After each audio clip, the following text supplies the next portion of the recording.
স্বাগতম আজকের বাংলা নিউজে। শুরুতে দেখবেন সংবাদ শিরোনাম, এরপরে দেখবেন বিস্তারিত। আওয়ামী লীগ ছাড়া কখনো নির্বাচন অংশগ্রহণমূলক হবে না, বললেন রাষ্ট্রপতি শাহাবুদ্দিন চুপ্পু। আওয়ামী লীগ নিষিদ্ধ মানে পুরো বাংলাদেশ নিষিদ্ধ, বললেন বীর মুক্তিযোদ্ধা কাদের সিদ্দিকী। সমন্বয়কদের বিচার রাজপথে হবে, বললেন সজীব ওয়াজেদ জয়। সমন্বয়ক নাহিদ ইসলামকে রাষ্ট্রদ্রোহী বললেন বিএনপি নেতা মির্জা আব্বাস।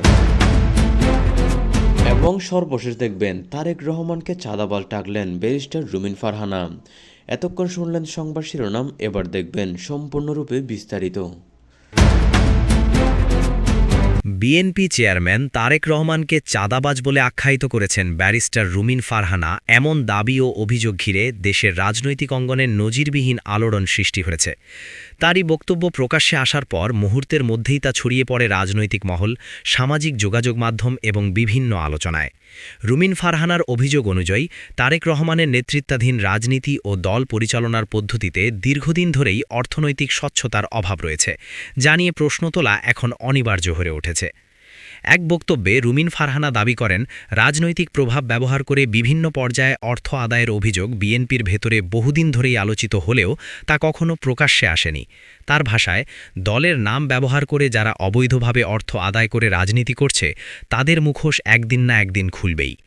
তিনি আরও বলেন, জনগণের জানার অধিকার রয়েছে কারা রাজনীতির নামে অর্থনৈতিক অনিয়মে জড়িত এবং কারা ক্ষমতার আড়ালে থেকে এসব কর্মকাণ্ড চালাচ্ছে। যদিও এই গুরুতর অভিযোগের পক্ষে তিনি কোনো নির্দিষ্ট নথি, প্রমাণ বা আইনি কাগজপত্র প্রকাশ করেননি, তবুও তার এমন বক্তব্য রাজনৈতিক অঙ্গনে আগুনে ঘি ঢেলে দেয়। অনেকেই বলছেন এটি শুধু একটি ব্যক্তিগত আক্রমণ নয়, বরং বিএনপির অভ্যন্তরীণ দ্বন্দ্বের বহির্প্রকাশ, যা এখন প্রকাশ্য রূপ নিচ্ছে। বিশেষ করে মনোনয়ন, নেতৃত্ব ও ভবিষ্যৎ রাজনৈতিক অবস্থান নিয়ে চলমান টানাপড়নের প্রেক্ষাপটে এই বক্তব্যকে অত্যন্ত তাৎপর্যপূর্ণ বলে মনে করা হচ্ছে। এদিকে রুমিন ফারহানার এই মন্তব্যের পর বিএনপির ভেতরে তীব্র প্রতিক্রিয়া দেখা গেছে। দলের একাংশ অভিযোগটিকে সম্পূর্ণ ভিত্তিহীন ও উদ্দেশ্যপ্রণোদিত বলে আখ্যা দিয়ে তা প্রত্যাখ্যান করেছে।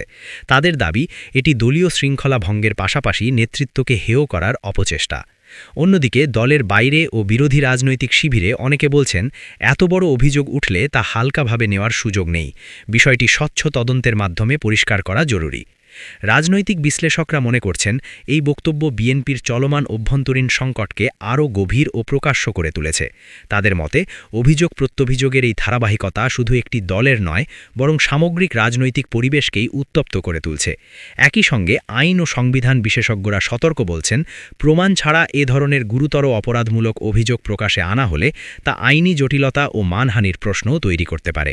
সব মিলিয়ে ব্যারিস্টার রুমিন ফারহানার তারেক রহমানকে চাঁদাবাজ আখ্যা দেওয়ার দাবি দেশের রাজনীতিতে নতুন মাত্রার বিতর্ক, উত্তেজনা ও অনিশ্চয়তার জন্ম দিয়েছে। এই অভিযোগের বাস্তব সত্যতা কী, এর পেছনের রাজনৈতিক উদ্দেশ্য কী এবং শেষ পর্যন্ত এর পরিণতি কোথায় গড়ায়, সেটি এখন রাজনৈতিক অঙ্গনের সবচেয়ে বড় প্রশ্ন হয়ে দাঁড়িয়েছে।